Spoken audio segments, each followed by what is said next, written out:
Good evening, everyone. I'm Chris Nemechek. I'm the director for the Center for the Liberal Arts, and I want to welcome you to our final Call 300 visitor event of the fall semester. Tonight's visitor is Dr. Nancy Frey, and Professor Kay Jenkins from Sociology will introduce her shortly. Without further ado, Kay, would you like to come up?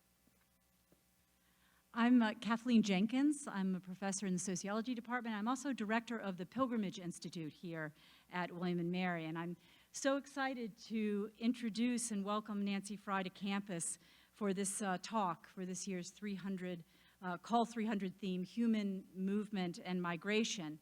Nancy has lived in Galicia in Spain for over 20 years and has been deeply involved in the life of the Camino de Santiago and walking travel for transformation across Spain.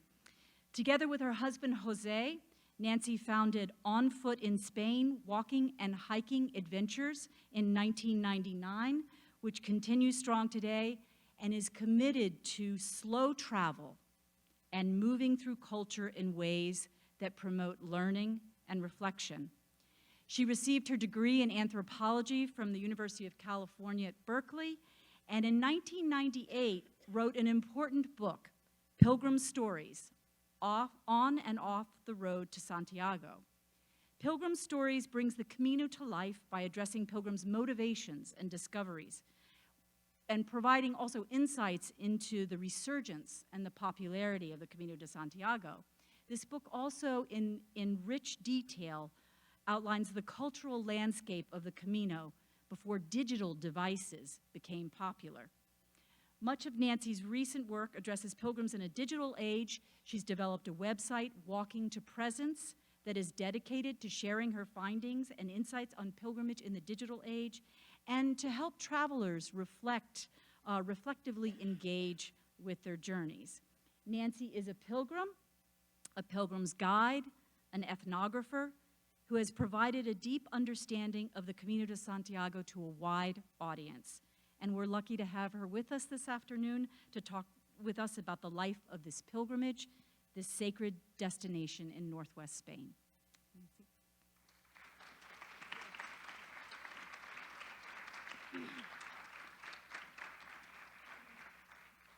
Thank you, Kay, and thank you to William and Mary for inviting me here today. It is a pleasure. You have such a beautiful campus. I have so much enjoyed these last week that I've been here walking around. Some of you may have seen me walking around in your woods and around the campus and enjoying your beautiful, beautiful setting. It's such a beautiful place, and it is a pleasure for me to be here.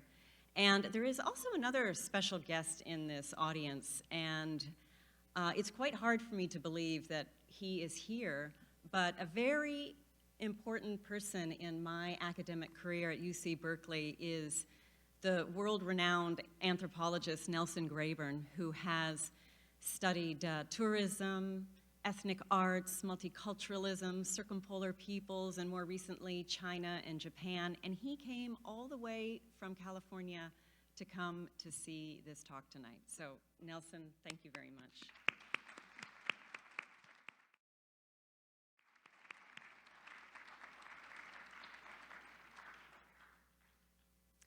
A lot of what I'm talking about is an ode to the face-to-face, the human connections that we make with one another. And that act of his, of coming here, is an example of how important it is that we engage with one another in that way. So sitting there, you might wonder, what possible relevancy could a pilgrimage in Spain have to do with me? And why am I here other than to fulfill some course requirement? But what I'm going to talk about relates directly to the lived experience of every single person in this room, even if you never set foot in Spain. Because what happens on the Camino de Santiago is simply a reflection of what happens in our daily lives. My presentation explores the impacts that digital media technologies have on the Camino pilgrimage, and by extension, our own lives, whether we realize it or not.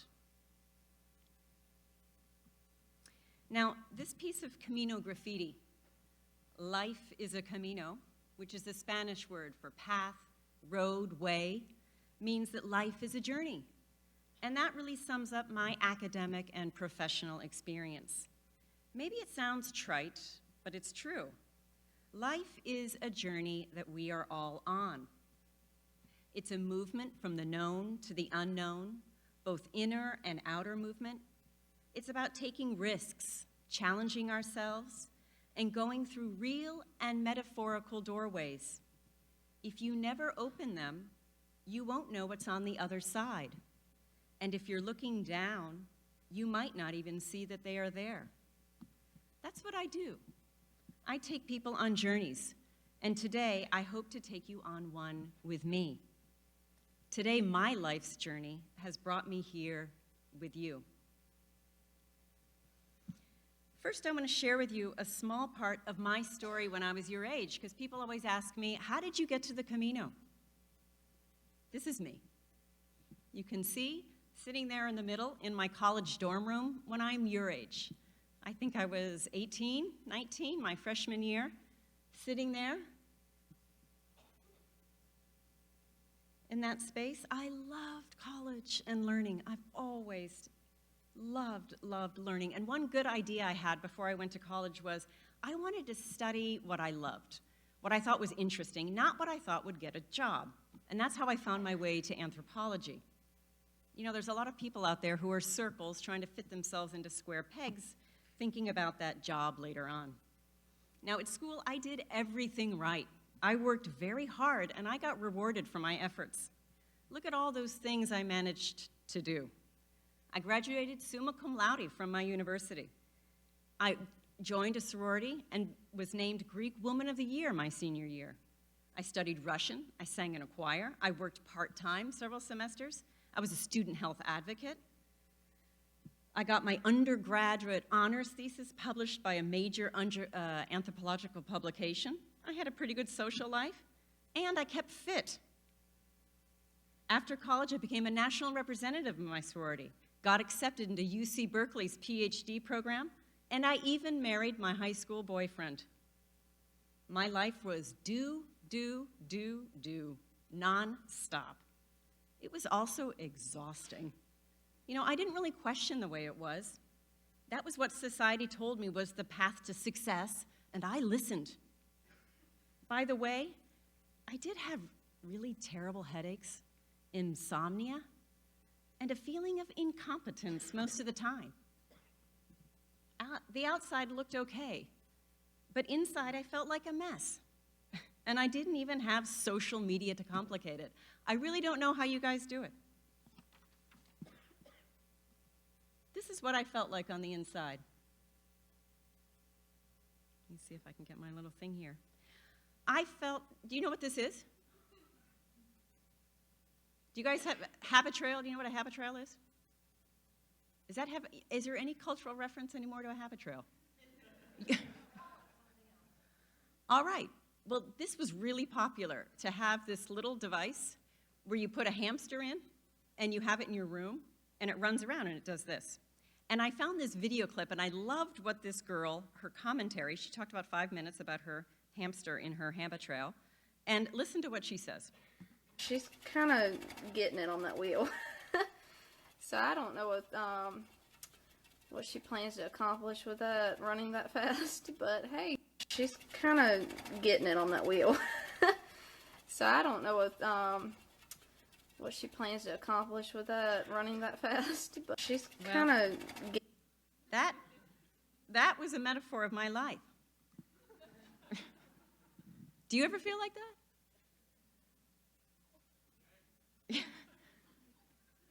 What was that? Anyway, I like audience participation, so you have something to say, that's fine. The girl in the video says, what's she planning to accomplish running so fast? So life prepared me to do, you know, I showed you all that stuff I did, but not to be. Not about nourishing my inner world. I just kept running towards some faraway, unknown goal. Towards what? Happiness? Success? Society tells you the more you do, the more successful you are, the more you have, the more stuff you have, the better car, the more money, the better person you are. In grad school at UC Berkeley, I was in Spain looking for my dissertation project. and I happened to stumble across the Camino de Santiago in the summer of 1992. The next summer, for my dissertation research in 1993, it was essential for me to walk the Camino. For me, this was a dream come true. The idea, it combined all my loves. The idea that I would walk across Spain 500 miles for my PhD was pretty amazing. And of course, my plan was to do participant observation, which is what anthropologists do, which means that I would be observing others, but I was not going to go on a pilgrimage myself. I had no intention of going on a pilgrimage. Besides, my life was perfect, wasn't it? I didn't want to change it, except maybe those headaches, that insomnia, and that kind of vague sense that something wasn't quite right, that empty feeling, something missing. Then I found myself on the Camino. This is what it gave me mentally, what I needed but I didn't know, an enormous mental slowdown in nature. Calm, peace, no distractions, no agenda, inner freedom. To make a long story short, it turned my life upside down. With an uncluttered mind, I could see my life, be in the moment, how I was lying to myself, what I really wanted, and I was shocked. You know, it was devastating but necessary. I had to leave mentally and physically to truly see my life and open my eyes. Upon return, it gave me strength to make changes that got me off that habit trail of life. Some of those changes really upset people in my immediate circle, but living dishonestly was no longer possible. It was hard, but necessary. 3 of the changes that I made, there was various, one of them was I got rid of my watch, which would be kind of an equivalent today of getting rid of maybe some kind of tech usage.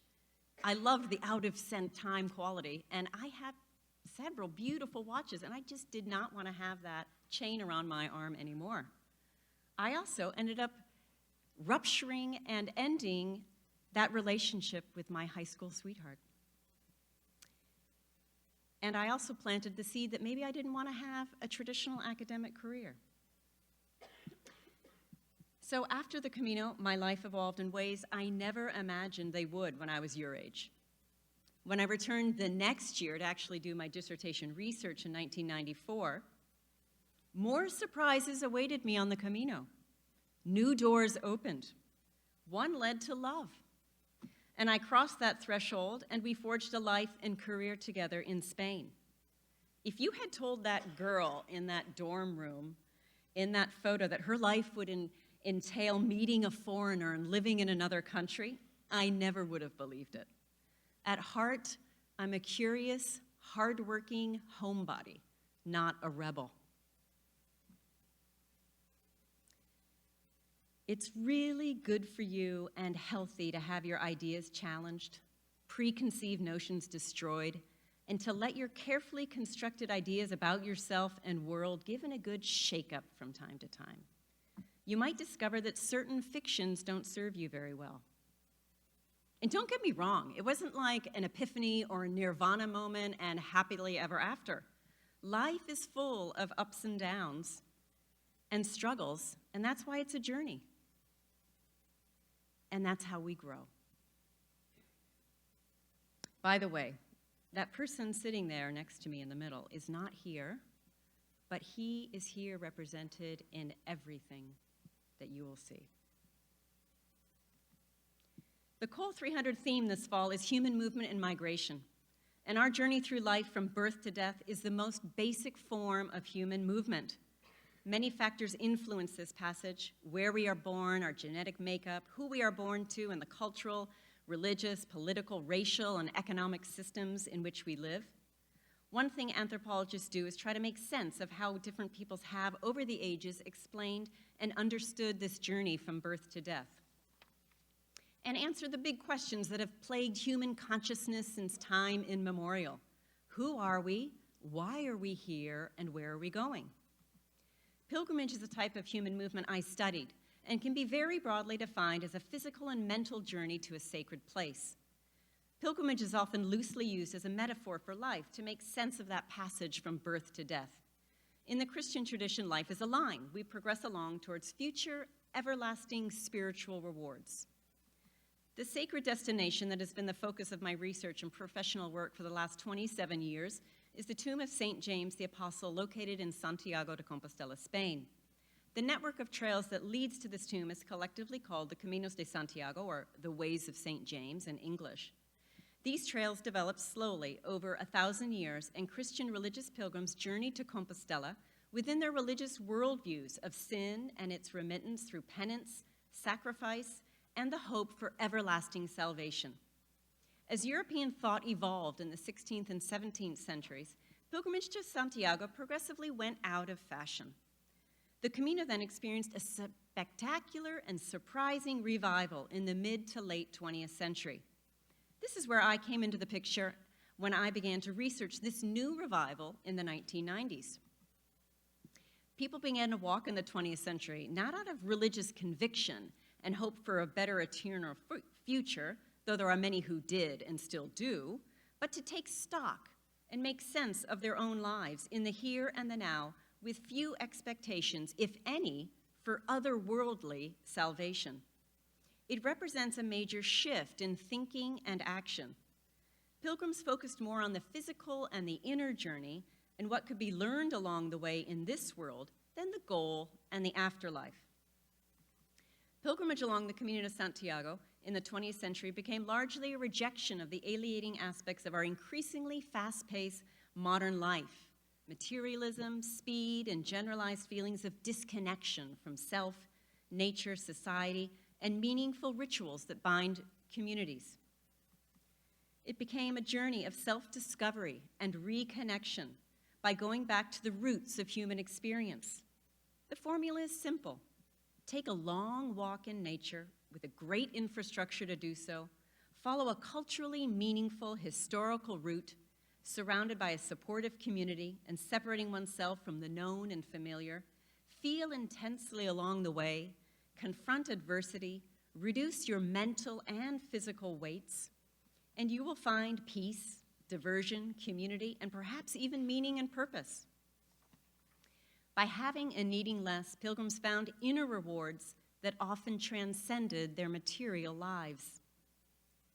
Clarity, alive, connected, energized, empowered, and fulfilled are often words used by pilgrims to describe what the Camino gives them, in contrast to typically busy, stressful, anxiety-provoking daily lives.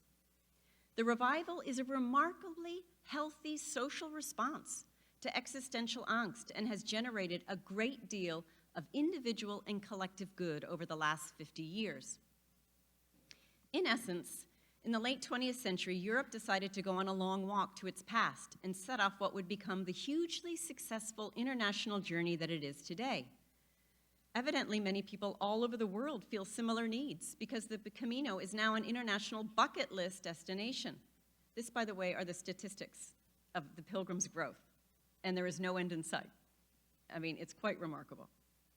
The 21st century Camino is filled with international travelers with often little or no connection to the cultural, religious, and/or historical stories that produced and moved the Camino in medieval Europe.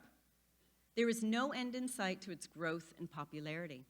People in 2019 come to experience it. They feel called to do the Camino. Others want a physical challenge, an adventure, or to slow down mentally and physically. Today, people come with a vast range of motivations and expectations that may have little to do with a search for inner meaning, but they are drawn here nonetheless. Now, imagine yourself in that place. What does that conjure for you? Walking is very healthy for the body and mind. Nature is also soothing and calming. Belonging and camaraderie, the simple pleasures, sticking your feet in water after a hot day's walk. The arrows lead you, give you direction and clarity to your goal.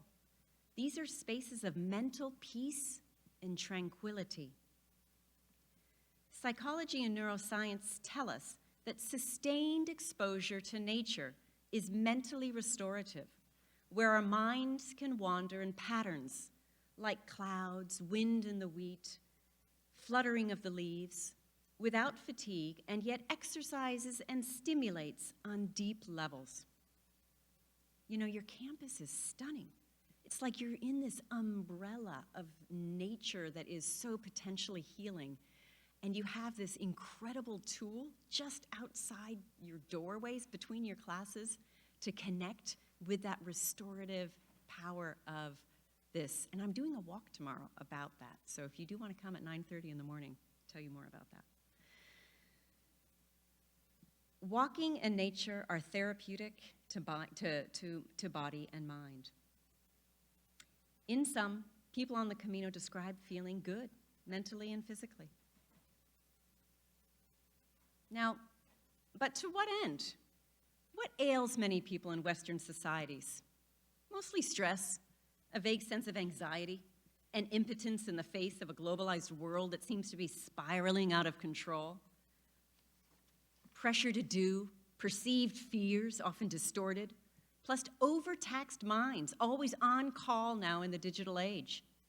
Much of our suffering is created in our minds and perpetuated by habits that keep it firmly in place. Remember that pilgrimage is both physical and mental, body and mind working in conjunction. Inner well-being is developed through outer movement of the body and vice versa.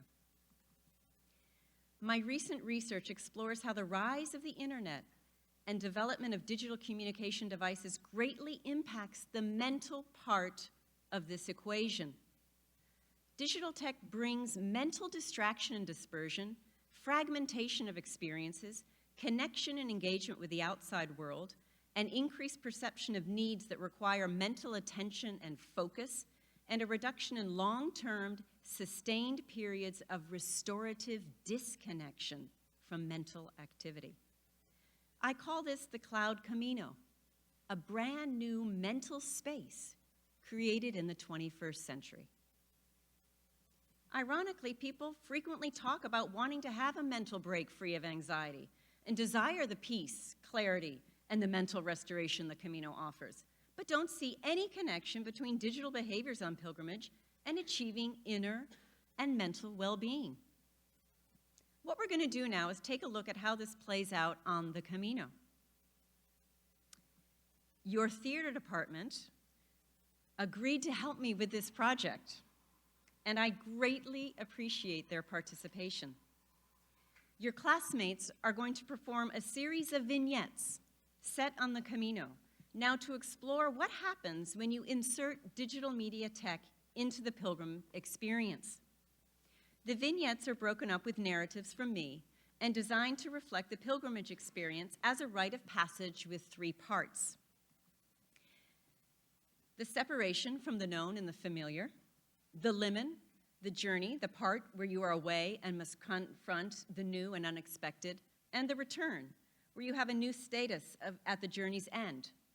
No matter a pilgrim's motivation, the traveler leaves a familiar homeworld and begins a new identity as an anonymous pilgrim, often outside of his or her or their comfort zone, confronting adversity of different types, including physical and emotional discomfort.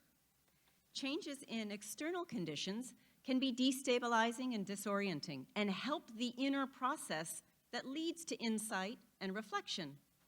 While 21st century pilgrims confront physical adversity more or less the same, blisters, tendinitis, and suffering in the rain and the heat, the major difference is how digital age pilgrims confront the normal mental adversities typical of pilgrimage. 21st century pilgrims tend to want to exercise their physical legs, but not their mental legs, when they let their cell phones solve all of their problems. You know, rites of passage are found all over the world, such as being a college student in American society, like all of you. Going away to college can be seen as an important transition from adolescence to adulthood. You separate from your home and parents in a new environment to challenge ideas, learn skills of self-reliance, and prepare yourself for your professional and emotional future as an adult. Graduation marks the end of this phase. You throw your hat in the air, and then you got a couple of letters to put after your name for your CV. It's a lot like being on a pilgrimage as a potential growth experience, And that process is also significantly impacted by our new digital behaviors that complicate mental separation and individuation. Home now is on campus in ways that it never was in the past, just like it is on pilgrimage. In these performances, we will follow two pilgrims on their journeys in 2019. Keep in mind that roughly 1,200 years the Camino existed successfully without the presence of digital devices, but by 2019 it is now considered a necessary and normal piece of equipment on most Camino packing lists. There are some people, very few, who choose not to carry an electronic device, and others who develop strategies, a larger percentage, to limit their connectivity, but the trend is to simply carry one's daily life habits with tech into the Camino without much reflection about the potential consequences. Pilgrim 1 has made a conscious choice to go without a cell phone or digital tech. In his daily life, he's tired of social media, thinks he's too involved with Insta and Facebook, and he wants to get away from it.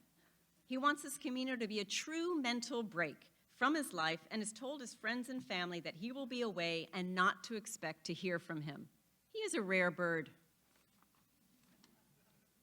Pilgrim 2 will take his phone and keep up his normal habits when possible on the Camino, without really thinking about it. He also wants a break from his daily life and routines, but it doesn't really cross his mind that using tech media will impact his experience. In fact, Pilgrim 2 embraces the idea that digital connectivity will improve his Camino. Safety, convenience, information, booking ahead, contact with friends, family, the world, etc. While these two characters may be exaggerated to help illustrate my observations, all of the situations presented are real and can be found on the Camino.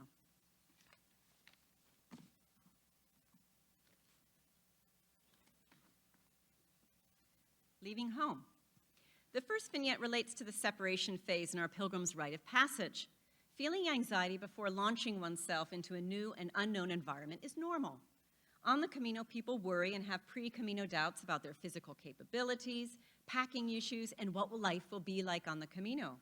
To counteract the anxiety, people typically prepare physically and mentally to some degree. With the rise of the digital age, the amount of information available to pilgrims has exploded exponentially, allowing pilgrims to engage mentally with the Camino in ways never before contemplated. Importantly, in the 21st century, pilgrims no longer need to contemplate the idea of making a significant mental separation from their home worlds, including their family, friends, work, and online activities. Pre-internet, there was an expected give in between home and the traveler that communication would be broken and limited due to communication tech limitations.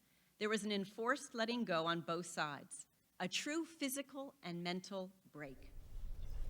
Be sure to send a text as soon as you land. And don't forget to activate your Track My Walk app, okay? I want to follow you every step of the way. Okay, Mom, I will. Oh, and yesterday, your blog entry about packing was fantastic. I mean, packing was tough. Despite all the tutorials I watched and the packing lists I read, I still wasn't sure what to bring. I probably have more than I need. Yeah, it's really heavy. Aren't you gonna hurt your back? I don't know. I hope not. You won't forget my birthday, will you? Give me FaceTime, please. Of course, of course. Have you booked your beds ahead, honey? I read that there were bed shortages on the Camino, and Jeez, I don't know. You hear so many contradictory things. I booked the first few days. We'll see. Would you mind taking a picture of me? I just want to let all my Camino Forum friends know I'm on my way. of course. Okay, smile. Okay, now you. Mom, okay. Okay, we're good. Bye. Are you ready for this? Will you be okay? Are you sure you don't want to bring your phone? Yeah, I'm sure. I've really thought a lot about this, and I just need a break, you know. I think that my phone would really keep me connected to what's stressing me out. I've thought a lot about this. I'm sure about my decision. Well, we trust you. Just use your head. You'll be okay. We're gonna miss you a lot. Have fun. I'm gonna miss you too.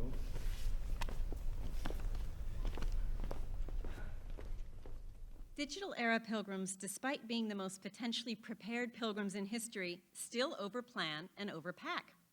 Having access to more information does not necessarily reduce pre-trip anxiety. In fact, it can increase it. In the digital era, the Camino is no longer an unknown space. Pilgrims can now see where they are going before they get there, meet fellow pilgrims, villagers, and pilgrim caretakers online before they physically meet them on the ground, develop a pilgrim identity before starting, and have potentially every question answered by an infinite number of helpful formal pilgrims eager to share their experiences through communal forums, Facebook groups. Pilgrims connect themselves virtually to the police and family through GPS tracking, and people always seem to have a knack for finding something to worry about. If having access to information is supposed to improve our experience, why are we still so worried? Perceived fears often limit people more than real fears. When people feel anxiety before departing, it's more often about confrontation with one's own inner unknown wilderness. How will I react in a new situation? All the potential what-ifs can create more anxiety. This is part of the pilgrimage process on the mental level and the beginning of the journey towards inner discovery. It's okay to make mistakes, take too much, not know what to do, face your fears, and try to be brave. In the fumbling and the discarding and the reassessing, that's where people typically learn the value of things and the importance they have for them. People don't realize that in overplanning, you diminish the wonder, discovery, and surprise that potentially await you on a journey of this caliber. One of the great challenges of the digital age is to know when to draw the line when preparing. In the 21st century, pilgrims tend to separate physically, but do not experience the mental rupture. While some people do establish limits, many pilgrims keep the mental channels wide open and are aware of the day-to-day routines, problems, stress, etc., that they left behind physically. Constant maintenance of online relationships and activities keeps the pilgrim mentally distant from the present moment and safely in one's mental routines and comfort zone. It's like you never leave home mentally.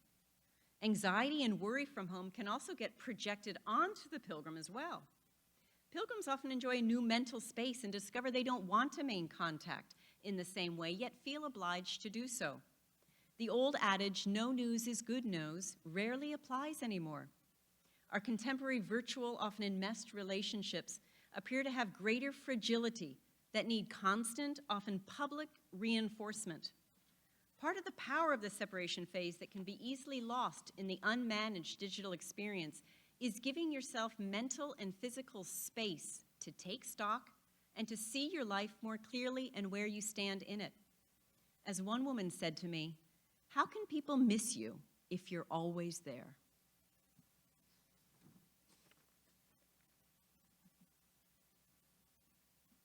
Being where you are.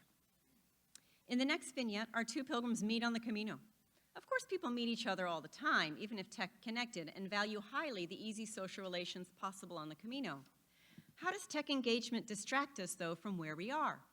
One of the outcomes of walking through the countryside 6 to 8 hours a day can be an opening of the senses, as well as a changing sense of time, place, space, speed, and being in the world connected to the here and now.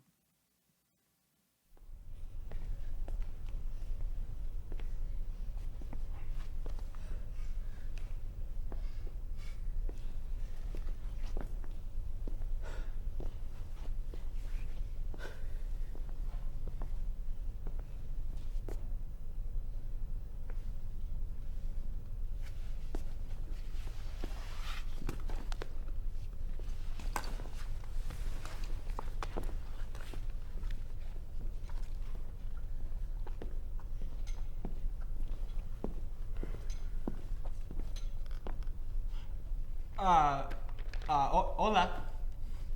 Hi. Oh, are you American? Yeah. I'm from Virginia. What about you?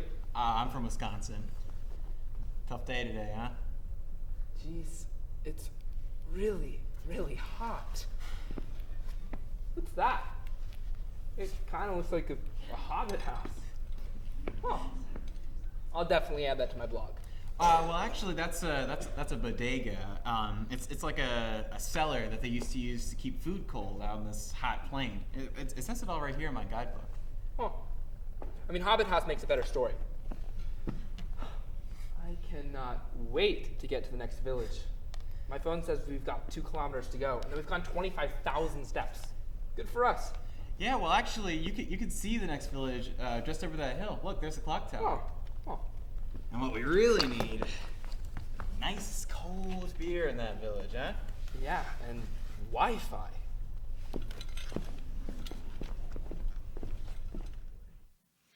The Pilgrim's Day is really very simple.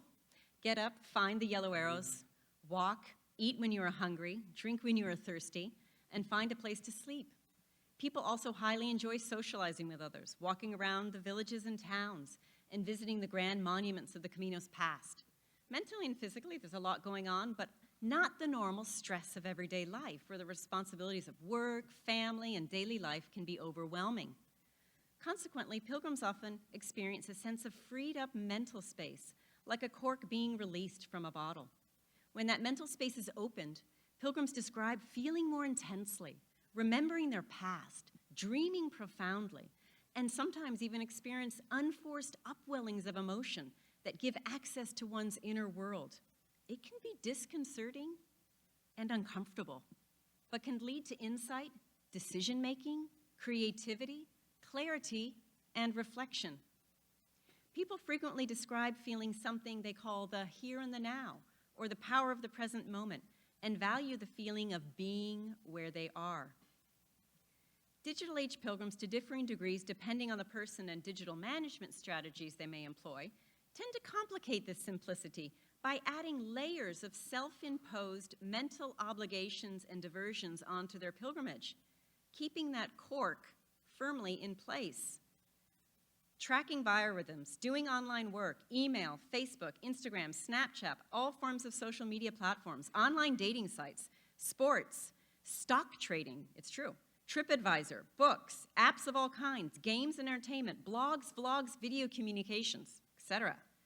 In addition, many pilgrims operate under an additional cultural layer that reiterates that life is aligned towards a goal that one should rush to, and the more you do, the more likes, the more followers, the more posts, the more kilometers, the more value you have.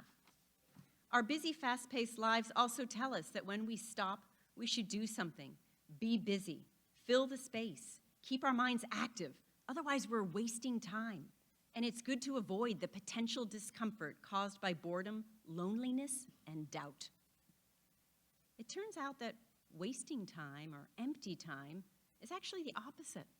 It's potentially very productive, an opportunity to feel, observe, sense the world, and meet other people. The distracted mind needs time to calm down, and it can take days or more than a week for a pilgrim to achieve that feeling of the here and the now. Why do we want to be here on the Camino and someplace else at the same time?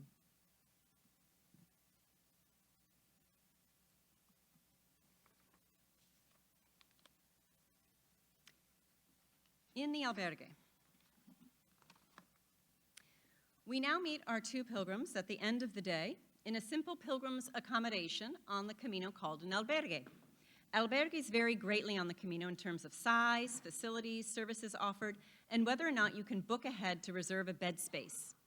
In the modern Camino, the albergues are places where pilgrims relate, share experiences, interact, compromise, and often provide some of the most memorable stories of a pilgrim's trip due to the funny situations that can arise due to cultural differences, sleeping habits, and differing expectations. We're going to witness how digital age pilgrims tend to complicate the simplicity of the present moment and the social interactions with their digital needs and habits.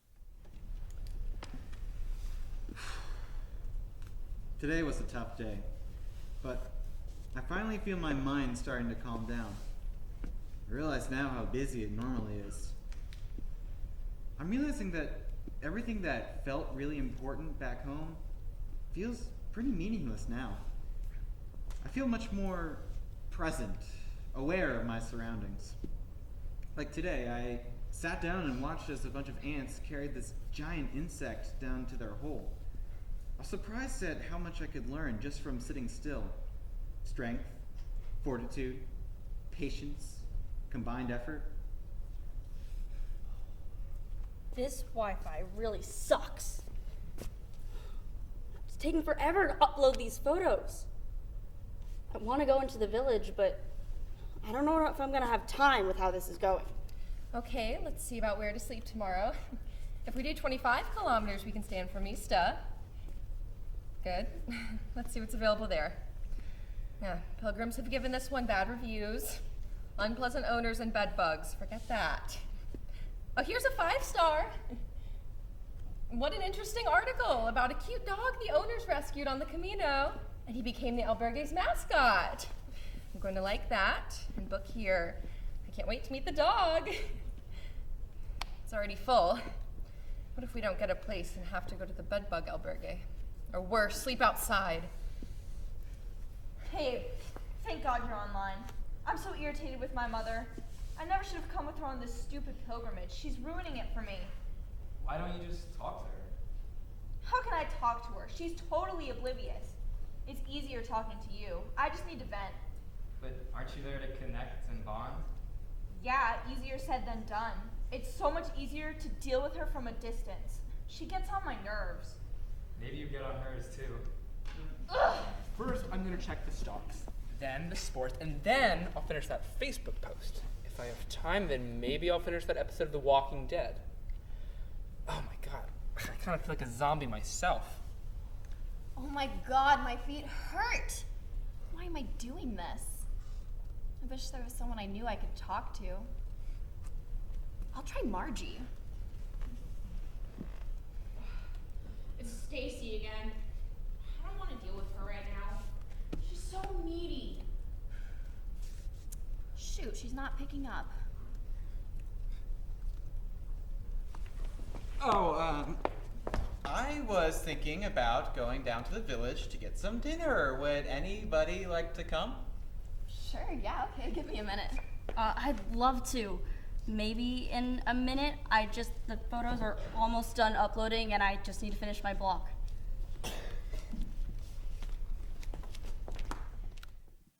An evolution in the Camino pilgrimage experience in the digital age was the birth of what I call tech time.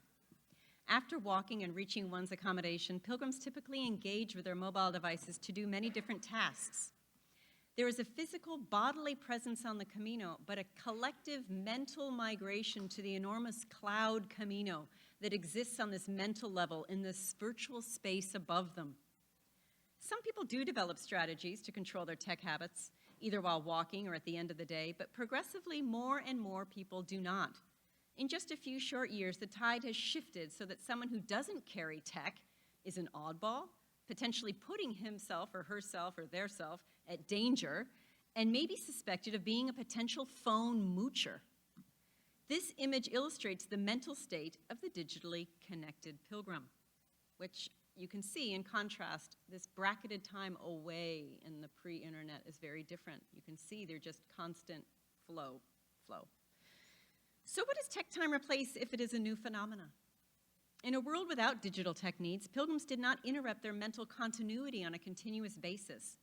Thoughts, experiences, events were anchored to the present moment. There's a trade-off.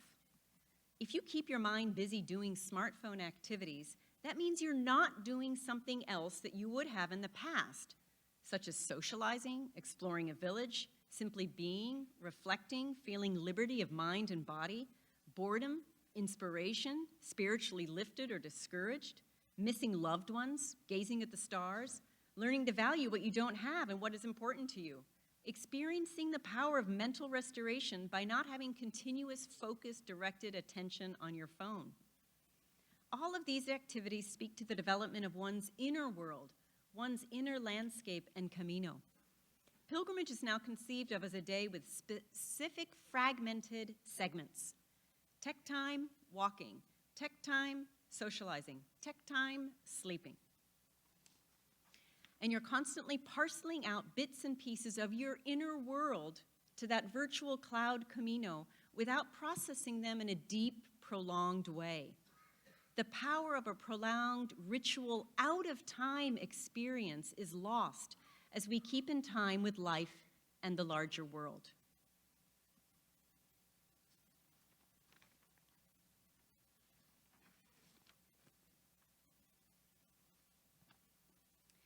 In our next vignette, our pilgrims are going to experience some adversity. Earlier, I mentioned that in a rite of passage, the individual typically has to get out of his or her or their mental comfort zone and confront challenging life situations for there to be profound inner movement. Resolution of or struggle with the conflict often leads the pilgrim to learn a life lesson, gain self-confidence, resiliency, or perhaps lead to personal insight or stronger bonds with other people involved in that situation. How pilgrims face adversity with and without digital tech mediating their experiences is potentially very different. By the way, the type of adversity you find on the Camino is very manageable and not life-threatening, except in extreme cases. Now, let's watch and see what happens when our pilgrims get lost.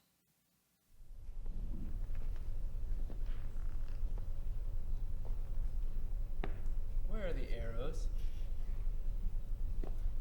Alright, I'm lost. Okay. Now, so she's telling me that way. But who really knows? Let's just check the GPS for sure.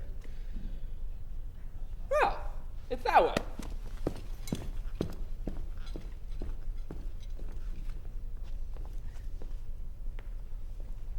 Jeez. Where are the yellow arrows? Am I lost? Buenos dias. El Camino? Gracias. ¿Quieres una? Oh, gracias. ¿Cómo se llama? Peppa. Voy a ordenar mis ovejas. Va. ¿Quieres verlo? Ordenar? Ah, sí, vamos.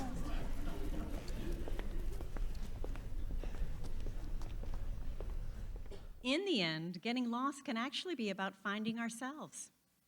We miss opportunities for growth and connection with others when we resolve them too quickly with our tech. When we outsource our interpersonal and dealing skills to our devices, we atrophy those abilities within ourselves.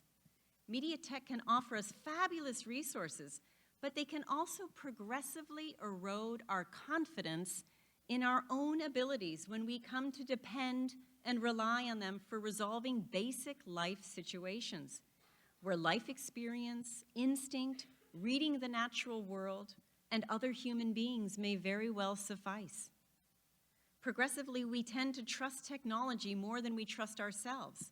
Even though the villager has lived here her whole life, or the guidebook indicates the trail goes this way, our digital age pilgrim has to check the tech just in case. And that's not an exaggeration. That kind of thing happens all the time. We often don't allow ourselves to have a pilgrimage by pushing the panic button too quickly. The tendency is to have what I call a TripAdvisor Camino, where we bubble wrap our experiences so nothing goes wrong, without realizing on the Camino that pilgrimage is about living your own journey, not somebody else's. Both mental legs and physical legs atrophy without use. We need stressors to gain strength and confidence. You know, there's nothing wrong with getting lost because there's always a way of finding yourself back to the main path. Many times what happens to you when you get off course makes for the most significant memories of your Camino.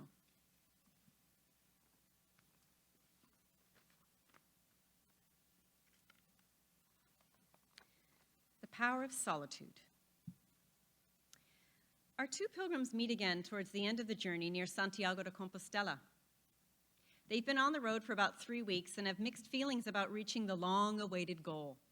They both have had very positive experiences and aren't sure they want to reach Santiago yet.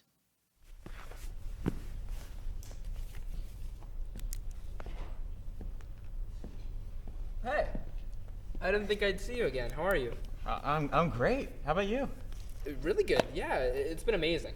I cannot wait to reach Santiago. Yeah, me too. Well, what's been your most memorable Camino experience? Well, I mean, there's just been so many. The food, the wine, the landscapes, but I guess most of all, though, are just the people I've met from around the world. I mean, we're all just connected on Facebook and Insta now. People are always out there supporting you, giving you likes whenever you post on the forum or blog. I feel so connected to the Camino community. You know, it's my Camino family. Yeah, I know exactly what you mean. I mean, I've met people on this trip that I'll never forget. You know, Camino really is just freedom and caring, right? Where can you go and just walk, meet and make friends, meet people who take care of you, and it's cheap. My sister's starting now too. We're chatting all the time. She's posting and making friends. I really do believe that a lot of us are just experience junkies. I mean, I'm already planning my next Camino for next year, the VDLP. I've met people who've done it 5, 6, 10 times. It's just amazing. What about you? Well, I've had some very memorable experiences, but I think the most memorable for me was probably actually the first night. It really made me rethink everything that I had chosen to do up until that point. I actually thought I was going to die. Wow, that sounds dramatic. What happened? Well, it was my first night, and I was nervous, so I had started late. And before I knew it, I had absolutely no idea where I was. I was completely lost. It was getting dark, and I didn't have a flashlight. All my worst fears were coming true. And finally, I just decided that I would have to wait out the night. So I took out my sleeping bag, and I felt like a terrified child again. I was really, really scared. And as I got into my sleeping bag, I told myself that the next morning I would leave the Camino, never come back. But you want to know something? I got through that night. And when the day dawned, I knew that no matter what, I was going to complete my journey.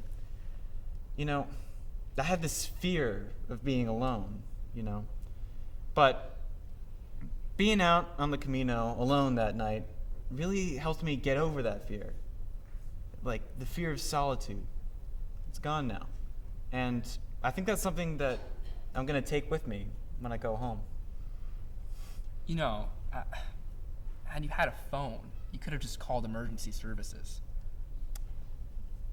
All right, I'm gonna head out. We live in a world with a fragmentation of social life and meaningful community. People look to slow travel as an antidote for speed and to virtual communities for the antidote to the disappointments of real face-to-face relations.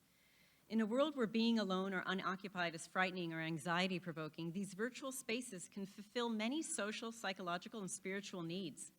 In the digital era, the Camino provides both an on-the-ground, real-time community and a 24/7 virtual community that generates an oasis of well-being and belonging in what can seem an unfriendly world.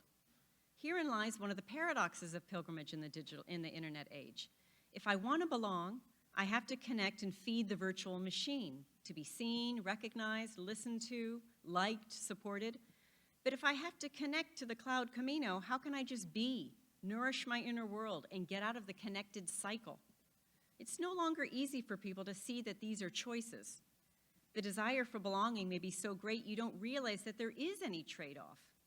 We increase virtual connections to the detriment of our on-the-ground, face-to-face engagement with self, others, and nature. It's a great temptation to resolve uncomfortable situations with your smartphone.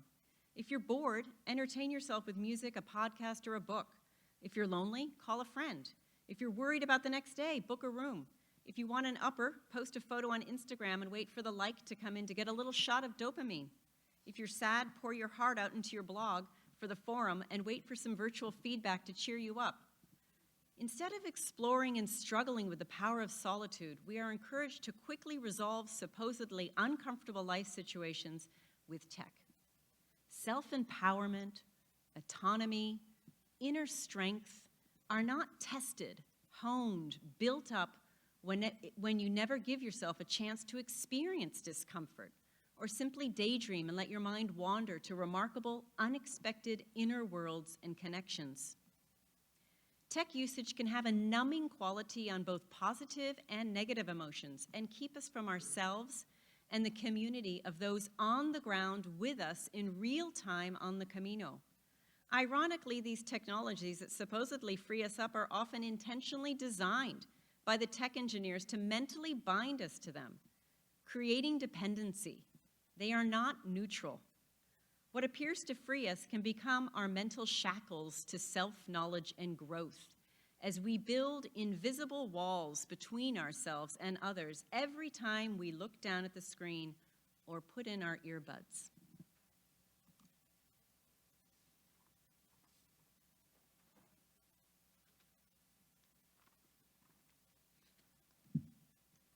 Silently creating memories. Now our pilgrims reach the grand Plaza del Obradoiro in front of the cathedral. This is the great gathering place of pilgrims and visitors to Santiago de Compostela. Pilgrims express a large array of mixed emotions upon arrival, triumph and joy and sadness that the journey is coming to an end, and it's often a time of goodbyes to new friends. We're going to see how our two pilgrims experience the arrival in the square in different ways.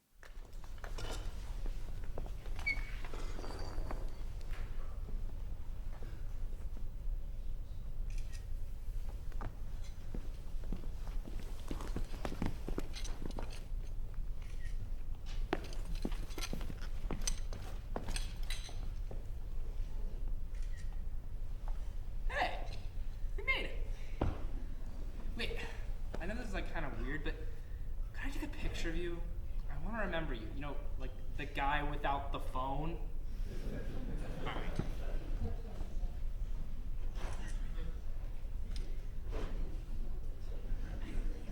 There's a very strong tendency in the Camino today to capture our experiences with photos and posts versus living experiences in the moment. We live in this tyranny of happiness where we are encouraged to be and show our best faces. In the digital age, our memories seem to lose value when we can't share them. What are the value of our experiences if we don't post them online or receive external affirmation when we do? Do I have to prove I'm having a good Camino to have a good Camino? Do we rely on external affirmation for our inner well-being? If we do, then how does one achieve inner well-being unless you have a device mediating your experiences? We also don't seem to trust our memories or the inner process of taking in life, experiences, and learning through them over time. There's an urgency and need to record and share it, as if by not doing so, it will be lost or forgotten. Maybe details will be lost, but perhaps it's often the essence of an experience that provides the lesson, rather than the focused image. Memory, after all, is not a video recording. How does mediating the experience with the phone, as does Pilgrim 2, potentially impact his creation of a memory of it? He is capturing the moment, half living it, half filming it, neither in one space or the other fully. Will he need to use his phone in the future as a memory aid to help him remember what it was like? Pilgrim 1 is in the here and the now and the moment, living this arrival fully and intensely. He will probably also remember this moment as well intensely because of the way he's taking it in with his senses, focused and present. Our tendency is to outsource our memories to the phone, thereby eroding our memory capacity and engaging in spaces in a more dispersed, distracted manner.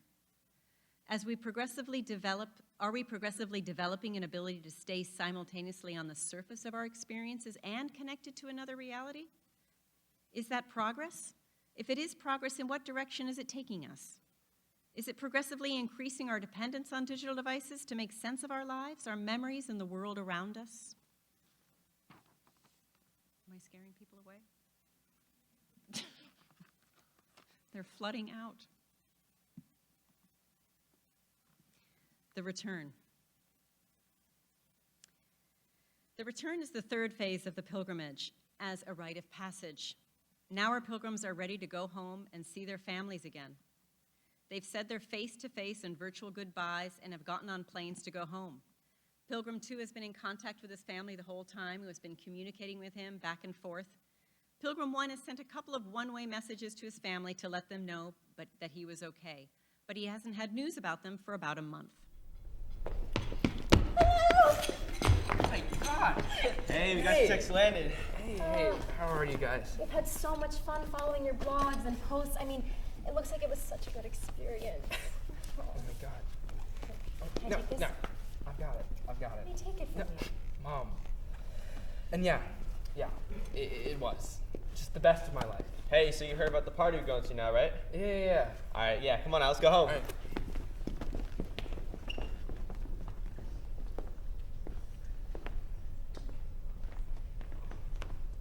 Hey! Oh, how you doing? Good. So good to see you guys. Oh my God, you look so thin. Oh, how was it? Look at your beard. You didn't shave. You don't look like yourself. Well, I don't feel like myself at all. It's just so much has changed. I got so much to tell you guys about. Was it everything you expected it would be? Well, I mean, I don't know about expected, but certainly everything has changed. You know, I've come to realize that like all the things that I thought were important here are actually not that important at all. And I made a bunch of huge decisions too. Let's go home. I'll talk to you about it on the way. When the mental proximity is maintained, there is a blurring of the sense of separation in the 3 stages of pilgrimage. When the mental distance is reduced, the proximity of the return is much closer. Sharing of an experience becomes very different. If you already have created the virtual version of your Camino for your virtual audience, it is not necessary to share or remember the journey in the same way. When the journey is contained within an extended, bracketed period of time away, the return is essential for the unpacking of what has happened. The trend in contemporary pilgrimage is for pilgrims to repeat the journey over and over again, feeling good on the way, sharing their experiences, exploring different Caminos, and maintaining virtual connections with a vast network of former and new pilgrims around the world. The traditional concept of pilgrimage as a bounded and bracketed rite of passage, as described previously, is nearing its end, as we unreflectively incorporate new technologies into our experience without pausing to reflect on the potential consequences on a profound inner journey such as a pilgrimage. We are in the midst of a data flow tsunami, and the Camino can be an island of calm. People are often at sea in this tsunami, but they don't want to admit it or recognize it. My goal has been to draw your attention to a reality that is more and more normal, and to remind and show you that you do have choices to imagine other realities, to shape your own future and not just be a passenger in the experience. We can create spaces for ourselves and places of mental calm and well-being. One of the most valuable gifts your liberal arts education can give you is to develop critical thinking skills. Never stop questioning why things are the way they are. Even if the macro situation is beyond your control, you can influence and make choices about your micro situation. What do you want on your pilgrimage of life? Do you want to be the driver or the passenger? And in this image, do you want your smartphone to sit in the driver's seat?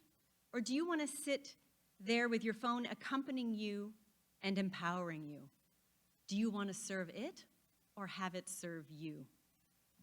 If you do decide to go on pilgrimage, how can you manage your tech usage to enhance your journey towards inner growth or the development of inner resiliency and exercise your real and mental legs? What strategies can you employ to manage your devices that allow you to be present fully on your Camino and to attend to your lived reality in the 21st century? These are not easy questions to answer, and each person will have different responses. I believe, though, that they are worth reflecting on. Sometimes life asks us to be brave. As pilgrims say to one another on the way, Buen camino!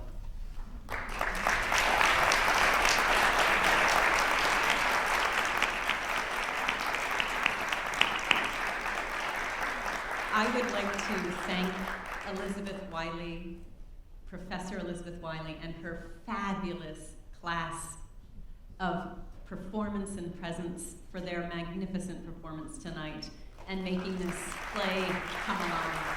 You did a great job. Thank you.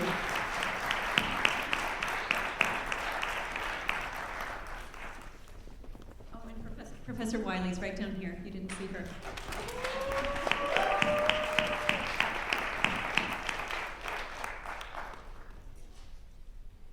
We are now going to do a question and answer.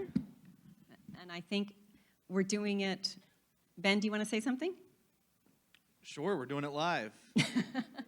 So raise your hands and we'll come to you with a mic. Oh. Yeah. Hello.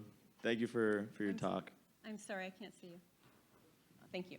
So our first Call 300 speaker, Bakir, mentioned, he made a distinction between movement and migration, saying that movement is sort of passive relocation from one place to another, while migration is that coupled with consciousness. How does that, do you make a distinction between movement and migration, and how does that fit into the pilgrimage and the Camino?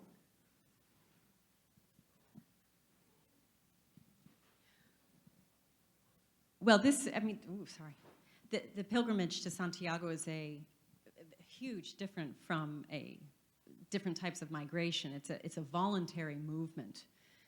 This type of pilgrimage that people are going on generally are people who have, it's an option for them. Sometimes there are many migrations in the world that have to do with people who have life circumstances. In some of the albergues, I saw this, peregrinos forzados, peregrinos voluntarios. These are voluntary pilgrims generally on this pilgrimage to Santiago, versus a forced pilgrim, perhaps someone who's on a migration that they have to go somewhere.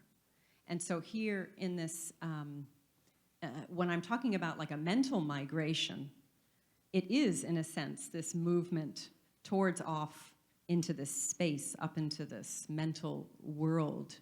And it's not like a physical movement. You don't really even know where they go. It's maybe not even a migration. It's this just mental space up in this cloud, taking people all over in different places.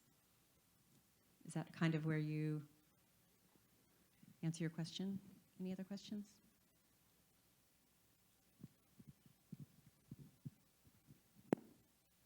Hi. So, Hi. As the Camino becomes more and more popular, does it become more and more commercialized?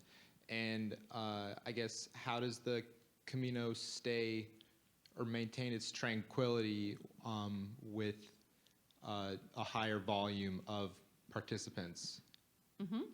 So, yeah, one of the things that I always try to emphasize is that the Camino has always been in flux and change over its 2,000 year history, 1,200 year history. It's always been moving and changing, and it is changing now rapidly. So in terms of commercialization, there's been concern about commercialization. That term has come up since the 1990s. People were worried about it in the 90s, the commercialization. So as the Camino has grown, and its popularity, there has been a greater commercialization because there has been a demand for more pilgrim services. So there's been changes in a lot of villages, and there's also been, initially, like when I did my research, the main Camino that people followed was one called the Camino Francés, which is from running across northern Spain, about 800 kilometers. If any of you saw the movie The Way, this is the one that people were traveling on. One of the parts with so many people going is that there has been a resurgence of many of the other Caminos to alleviate the flow from the Camino Francés. So there has been the Portuguese way, for example, that comes from the south and goes north, the English way, the northern way. So this has spread people out. So how do you find tranquility? There are also certain places, times of year that are considered to be more busy than others, but there's always a possibility of finding peace and quiet. Like many of those photos that you saw were taken in 2018, 2019. It's easy to find, depending on where you are, that peace of mind.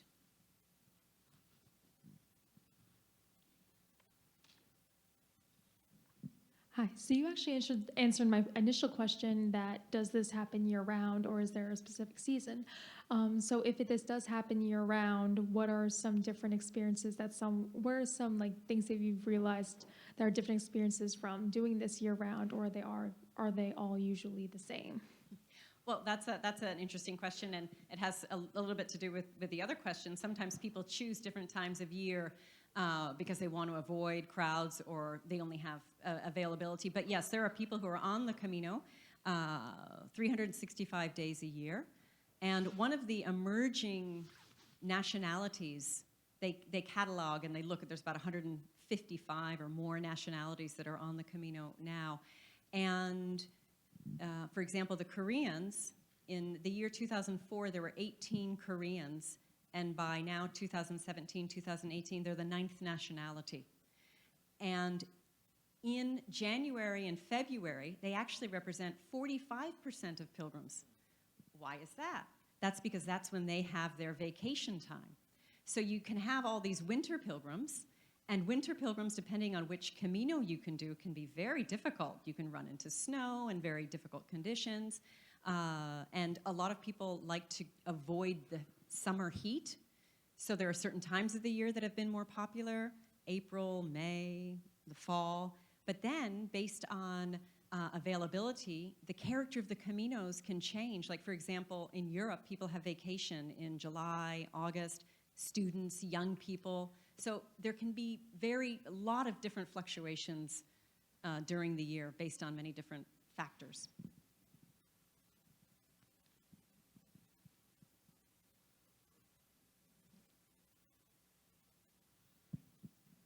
So there is a branch of the Camino that goes through Catalonia. I was just wondering, with the secessionist movement, if you knew if that was going to have any effect on that part of the Camino at all. No, I don't think that will have any impact whatsoever.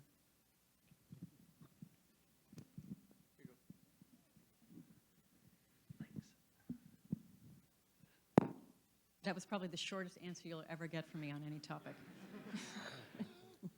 I was just wondering, in your mind, what are some positive uses of technology?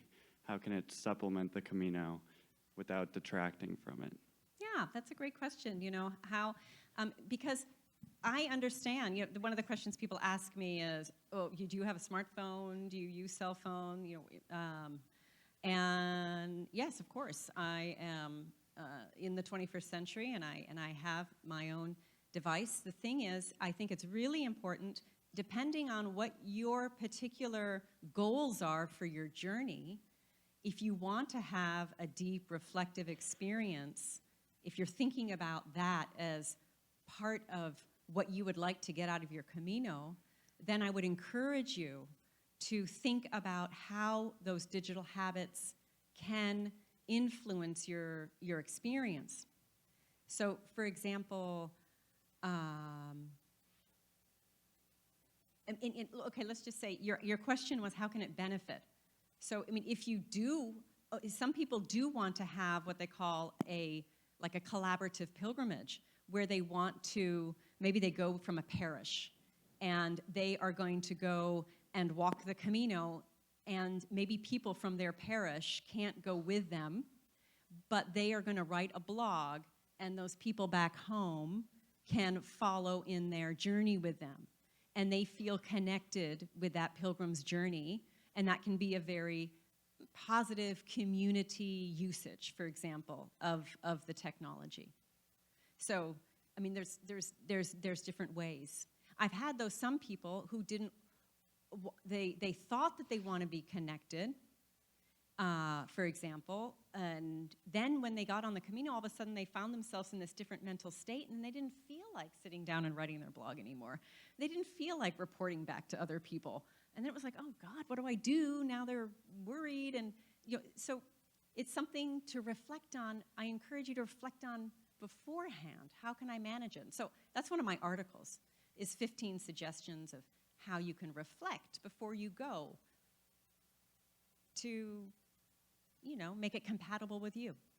I mean, it can be just something simple like turning off your notifications.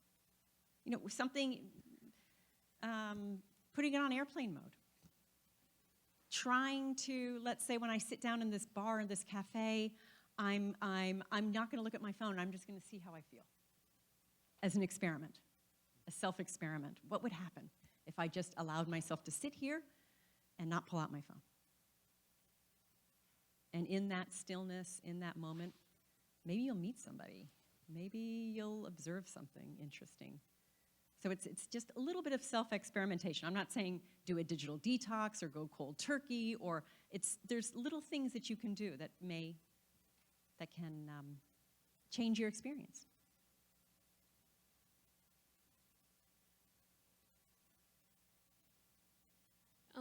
I was wondering, as you said this, like, is the dichotomy kind of between people, the experiences of people who use technology and those who don't, is that something you've observed in others, or have you experienced it yourself? Like, this is probably a really dumb question, but have you ever brought your phone or technology on the Camino?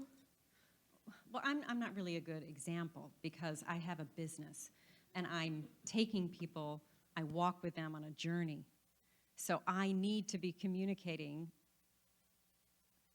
for the logistics of this journey.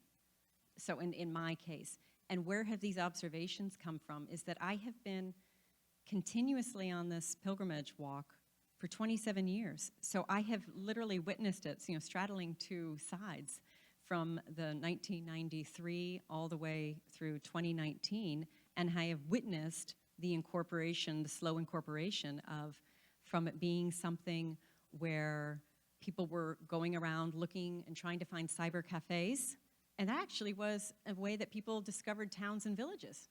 They would have to go wandering around, and it was like an exploratory mission. Where's the cyber cafe? Do you even know what a cyber cafe is? You don't even know what a cyber cafe is. Well, when people didn't have smartphones and they didn't have computers, there was something called a cyber cafe. There used to be telephones. You know how there used to be telephones on streets? You've seen that in movies? Yeah. Well, when those got eliminated, then they put in computers. And so people could go into and find one of these buildings, this cyber cafe, and go do this. And this became like an exploratory way to go see the village, or they'd go discover the library because they were looking for ways to connect. And then you saw people bringing their laptops, which were not as compact as they are, and people do still carry laptops. So yes, I do. But if I was to, well, it doesn't matter. I mean, each person, it's not a question of what is right or what is wrong. It's you trying to find a path that can help you grow and not, these can be access points to your inner world. And this is what I would like it for people to be able to reflect on. How do you want your own experience to be enriched?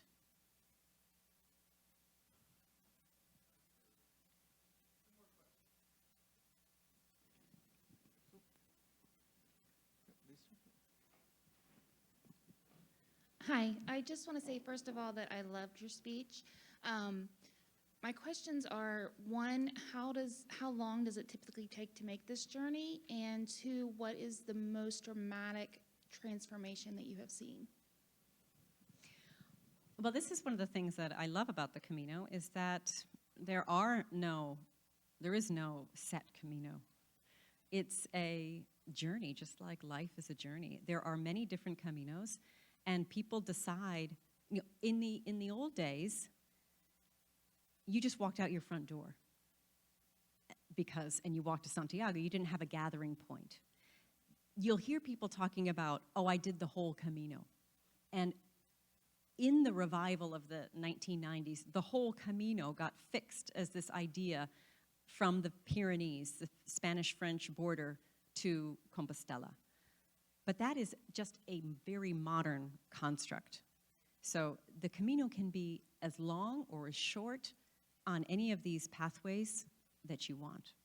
So if you wanted me to give you the answer of what is the whole Camino, the whole Camino that people do is about 780 kilometers, which is about 450 miles. But you can also do many other Caminos that have many different lengths and starting points, just depending on your time that you want to give to this experience. Oh, and the second question, the most profound transformation.